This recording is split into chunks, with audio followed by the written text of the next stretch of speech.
Hello everyone and welcome back to another video from Wake&Tech.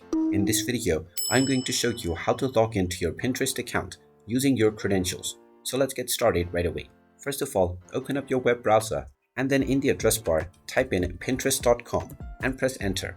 You will now be taken into the official Pinterest website, from which in order to log in with your credentials, click on the login button at the top right corner.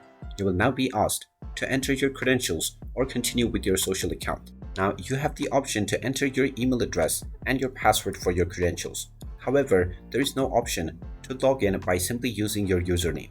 So just type in the email address that you used while signing up for your account and then enter your account password underneath within the password box. You can then click on the login button and you will be logged in to your Pinterest account using your credentials. And now you can start browsing through the various images that are recommended for you. And there you have it. That is how easy it is to log into your Pinterest account using your credentials. If you find this video helpful, make sure you hit that like button and subscribe to our channel if you haven't done so already. Also ring that notification bell to never miss another update from us. Thank you for watching and I will see you again in the next video.